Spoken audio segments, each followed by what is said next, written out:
नमस्कार दोस्तों, आप देख रहे हैं हमारा चैनल व्रत पर्व कहानियाँ। आपका हमारे इस चैनल पर स्वागत है। आज मैं आपके लिए लेकर आई हूँ गुरुवार व्रत कथा। इस दिन बृहस्पति देवता का व्रत करते हैं। सुबह उठकर स्नान आदि करके केले की पूजा करते हैं। इस दिन केला खाने से पाप लगता है, क्योंकि माना जाता है केले के पौधे में बृहस्पति देवता निवास करते हैं और इस दिन हमें विशेषकर पीले रंग के वस्त्र धारण करने चाहिए। चलिए सुनते हैं हमारी बृहस्पति देवता की कथा। प्राचीन काल में सोनपुर नामक नगर में एक धनवान साहूकार रहता था। साहूकार बड़ा ही दानवीर स्वभाव का था। गरीबों में रोज कुछ न कुछ दान ही करता रहता था। साहूकार के दान पुण्य से परेशान थी। वह कुछ भी दान नहीं करना चाहती थी और साहूकार को भी दान पुण्य करने से मना करती थी। एक दिन साहूकार दूसरे नगर में दान करने के लिए चले जाते हैं।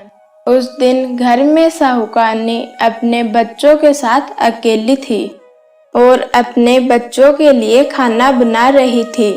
उसी समय एक साधु महाराज उनके दरवाजे पर आकर भिक्षामदेही करते हुए आवाज लगाते हैं।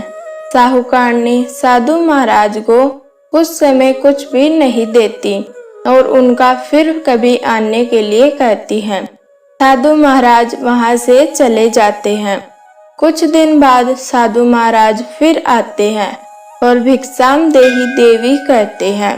उस समय साहूकारनी घर का आंगन लीप रही होती है और साधु महाराज को फिर कभी आने के लिए कहकर कुछ नहीं देती।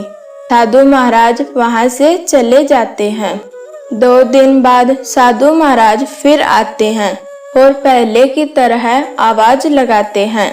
उस समय भी साहूकारनी घर का काम कर रही होती है। साधु महाराज को फिर कभी आने के लिए कहती हैं। साधु महाराज कहते हैं, हे देवी, तुम कभी कुछ भी नहीं देती हो। जब भी आता हूँ फिर कभी आने की कहकर बिना कुछ दिए ही भेज देती हो। फिर साहूकारनी कहती है, हे साधु महाराज, मेरे पास भिक्षा देने के लिए समय भी नहीं है। मैं साहूकार जी के दान पुण्य से परेशान हूँ। आप कुछ उपाय बताइए जिससे यह सारा धन नष्ट हो जाए, ना रहेगा बांस, ना बजेगी बांसुरी।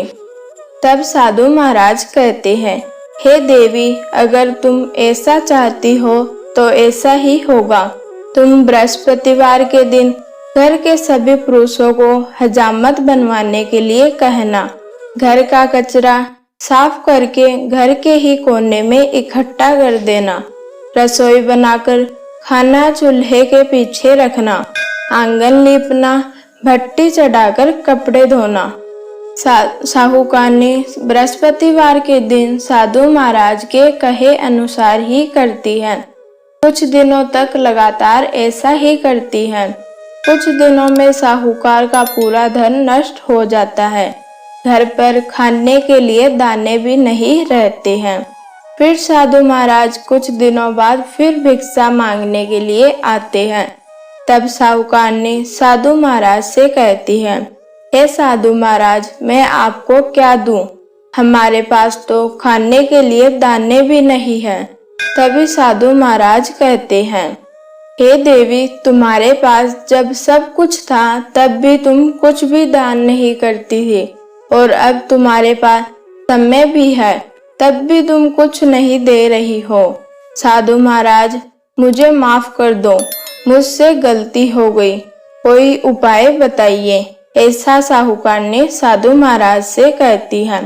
साधु महाराज साहूकारनी को माफ कर देते हैं और कहते हैं, तुम्हारे सब कुछ पहले जैसा ही हो जाएगा और तथास्तु कहकर चले जाते हैं। धन्यवाद दोस्तों। अगर आपको हमारा यह वीडियो अच्छा लगा तो चैनल को सब्सक्राइब करना ना भूलें।